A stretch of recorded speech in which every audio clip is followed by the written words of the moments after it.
You just realized your business needed to hire someone yesterday. How can you find amazing candidates fast?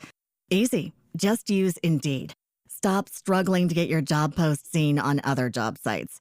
With Indeed sponsored jobs, your post jumps to the top of the page for your relevant candidates, so you can reach the people you want faster. According to Indeed data, sponsored jobs posted directly on Indeed have 45% more applications than non-sponsored jobs. Don't wait any longer. Speed up your hiring right now with Indeed.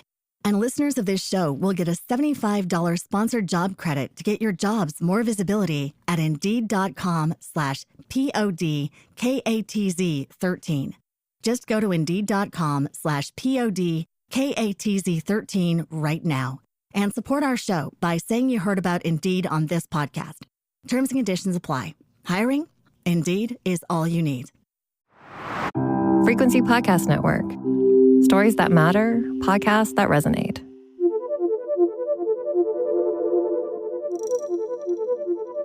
In this economy, it's complicated and distorted. The U.S. just had its worst first quarter in 3 years, looking at a contraction rate of 0.3%, led by the largest spike on record for American companies importing goods, up 41%, and a record-breaking trade deficit as a result, as American companies were front-loading their purchases, trying to get ahead of tariffs. Here at home, the February GDP report in this past week from StatsCan showed some shrink for our economy, contracting by 0.2% for the month, which appeared to be a combination of worries about the start of the tariffs and trade, which were at least briefly in place at the start of February, but also some really bad winter weather. Consumers, well, they're pretty much stuck in the middle, wondering what's coming next from the Oval Office and the effects that's having on the labor market, real estate, and interest rates. The trade war has basically led to a loss of economic momentum. In its economic outlook released this week by Deloitte Canada, the forecast points to an uncertain future for Canadian export-oriented industries, think steel and autos. It's taking a toll on business and consumer confidence, which Deloitte says will weigh on investment, hiring, and spending decisions. Net result? A struggling economy. My name is Mike Eppel, and this is the In This Economy podcast. Joining me today to talk about the Deloitte study is Don Desjardins, the chief economist at Deloitte Canada. Thanks for joining us, Don. Don, these numbers that we got in this week were really the first true indicators or evidence that anticipation and actually the start of a trade war hit the economy in the first quarter, and it's likely to get even more pronounced over the coming months. It's really a cloud that's hanging over pretty much everything right now, isn't it? The uncertainty impact is evident in now the hard data, but it was for some time been evident in the soft data. And by that, I mean surveys. You know, whether it's in the U.S., their purchasing manager survey or their consumer confidence survey, all of these surveys telling that, in fact, both businesses and consumers are worried. And those are echoed in the Canadian surveys as well. Well, the fact that American companies were basically doing the right strategy, front-loading their purchases, record-breaking import numbers, and a record trade deficit in Q1 for the U.S. Imports were up 41%. I mean, that tells you everything you need to know about what they saw coming with the onset of tariffs and trying to get ahead of that. Absolutely. I think you might have the decimal point in the wrong place, but yeah, 41% was the number. It's shocking, but it's as you said and as you'd expect. I mean, uncertainty makes businesses be active when they can be to be able to get ahead of something that's going to increase their costs. They know this, and so well, let's get it in quickly. And so we are definitely seeing that in the U.S. data. So that basically leads us into your forecast for the year, the thesis being that there has been a stall in momentum. And, you know, I guess if we go back to the start of 2025, we knew things would be uncertain, but I guess we didn't know it would be to this extent, right? Yeah, we certainly, I think back to when we were running our numbers, and this was like late in 2024, for a report coming out in early January. And at that point, it was like, yeah, we're going to have some slowing, maybe not as much investment as we previously thought because of this uncertainty, but rates were lower, inflation was lower. We thought, okay, we're probably going to have an okay year for growth. But this has really been turned on its head recently, where we have seen such significant increases in uncertainty that we do now expect the economy to really not grow, let's put it that way, maybe contract for some period of time. Probably not, we're not calling for a long, dark, deep recession where you do think it's going to be a really sluggish, slow growth period for Canada's economy.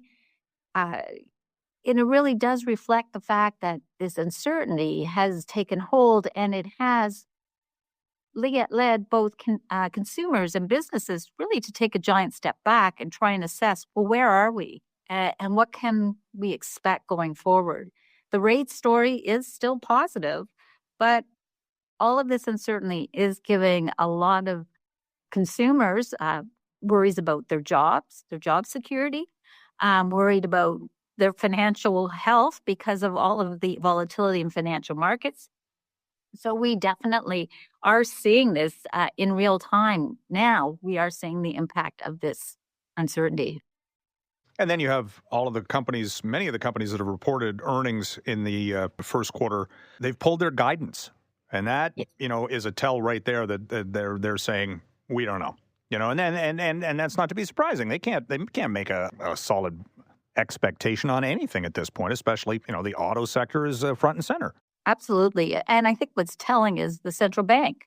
They have been lowering the policy rate. They stopped in April, citing the uncertainty and saying, okay, we're going to take a pause here. But what's also telling is they, too, in terms of forecasting, provided scenarios rather than a banging the table forecast for the economy. So we're all in the same boat. We're all trying to determine how can the economy behave? How will the economy behave? And what are the central supports we can expect as we move forward? And at this stage, it's still uncertain. What would be the hardest hit sectors in your estimation? We have steel and aluminum, manufacturing. Those sectors are going to be hurt. Now, I say this at this particular moment. Anything can change, as we know. So I'm putting a timestamp on this. But, we are expecting these sectors because when we look at other goods that we send to the U.S., as long as they're compliant with the trade agreement, they are continuing to be tariff-free. Now, the data suggests that at the end of 2024, that was about 40% of goods traveling. Now, up to 90% by many accounting, it could be compliant. So we'll see an increase, I think, in companies making their goods PRISMA compliant in order to avoid the tariffs. So some will do better than others, but I think areas that we do see that are excluded from that agreement, we're going to see those areas of our economy really suffer. Are you in the camp of the economy slipping into a recession this year? We have two modest declines on back-to-back quarters. Given how uncertain it is out there, it does seem like you could have a decline, modest increase, and another decline. Recession, I would at this stage just called a marked slowing in economic activity. But if you take it literally as two back-to-back quarters of GDP contraction, then we have that in our current outlook. You just realized your business needed to hire someone yesterday. How can you find amazing candidates fast? Easy. Just use Indeed. Stop struggling to get your job post seen on other job sites. With Indeed sponsored jobs, your post jumps to the top of the page for your relevant candidates, so you can reach the people you want faster. According to Indeed data, sponsored jobs posted directly on Indeed have 45% more applications than non-sponsored jobs. Don't wait any longer. Speed up your hiring right now with Indeed. And listeners of this show will get a $75 sponsored job credit to get your jobs more visibility at Indeed.com/PODKATZ13. Just go to Indeed.com/PODKATZ13 right now And support our show by saying you heard about Indeed on this podcast. Terms and conditions apply. Hiring? Indeed is all you need. Okay, so let's turn the focus a little bit to how we deal with this. We have a new government just coming off an election, a minority government nonetheless, but huge challenges for Prime Minister Mark Carney and crew. And then the Bank of Canada will be in the mix. We have to wait several weeks until the next Bank of Canada policy announcement. But we could actually see more activity from a federal government standpoint for policy in the short term. I would expect them to get working on this file pretty quick. Yeah, I think so. I mean, I think what we should anticipate in the near term is supports for industries that are under extreme duress because of the tariffs, support for workers who are either furloughed or, in fact, lose their job because the economy is weakening. And over time, I mean, it is offering, I think, the opportunity to address some of these really long-standing issues for our economy. We're hearing a lot more about the willingness to hopefully eliminate, but at least reduce interprovincial trade barriers. We're hearing a lot more talk about what should Canada's infrastructure look like? How can we change the pattern from, north to south, east to west? Like, how do we make our economy more efficient? And so whether that means building infrastructure to get our exports to other markets. Now, this isn't to say any of this is a quick fix or an easy fix, but it certainly, I think, has elevated those conversations and makes us more optimistic that once we finally get through this very rough patch, we may be actually in a better situation in terms of economic growth, economic productivity.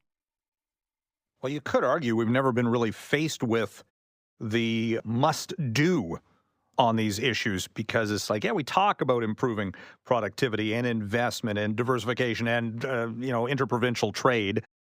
And there's been a lot of discussion about it, but never okay, now it's time to do something about it. But again, there are challenges with that. Specifically, I'm thinking about the productivity issue. Businesses, need to invest. But are they going to want to invest again with the overhang of a trade dispute? Absolutely. And it is really, we are going to have to look to different areas in the economy to really increase our productivity. And you're right, in the near term, that's probably not something you're going to be able to incent in any great manner. But having said that, we will emerge from this period, I'm knocking wood here, of uncertainty. We hopefully will get just even knowing what our trading relationship with the U.S. is going to look like, I think will be an encouragement to Canadian companies to look at different options and what does that look like in terms of building my business? Do I think about sending to other provinces? Do I think about actually connecting with other countries and expanding that way? So it will take time. Again, it's not a quick fix by any means, but I do think that this is kind of the moment. And we're hearing it everywhere. We're hearing it from clients. We're hearing it even all over. People are talking about this crisis for Canada and how can we actually emerge stronger. And I think that gives the political will to actually do it this time. And also this talk about different trade deals with trade partners who may have not been traditional, considering we've always had this partnership with the United States. That's been sort of the easy route. Now we have to look overseas.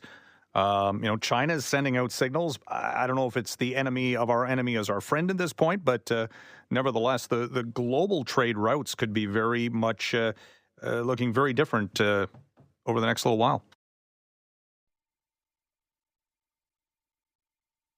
Yeah, and I mean, Canada does have free trade agreements, I think, with 15 different areas. So it's not like we don't have the agreements. We've just never really had to tap and lean on them the way we will going forward. And in the past, in crises, we've kind of relied on the Bank of Canada to help things out. But they're faced with this rare circumstance where the economy might be slowing, but inflation might also be climbing, and they're really going to be up against a wall. There's discussion that they're going to cut interest rates again next month, but how aggressive can they be? And at the end of the day, will that help as much as it maybe would have in the past? Exactly. And I mean, they already have been, I would say, pretty aggressive. You've seen them move that rate from 5 to 2.75 in successive moves, only pausing in April. Possibly they will go again. I think they are wanting to provide any relief they can. But as you've stated, when we look at what's happening out there, it's a slower growth and inflation expectations are picking up. So how do you thread that needle? I think it's you can continue to lower rates, but I wouldn't say that they're going to go as an emergency. Like, let's just really get that rate down to the lowest level. That would raise concerns on the inflation front. So I think they will be really tactical and perhaps lower it a little bit more. But I wouldn't anticipate going back to those emergency type levels we've seen. Dawn Desjardins, thank you very much for joining me today. My pleasure. That was Dawn Desjardins, the chief economist at Deloitte Canada. My name is Mike Eppel. You can send us feedback on this episode or story ideas to my email at mike.eppel@rci.rogers.com. On X, I'm at Eppman, EPPMAN. You can also leave a voicemail at 416-935-5935. You can find us on the Seeker app. And remember, please rate, review, follow, and share. Thanks for listening.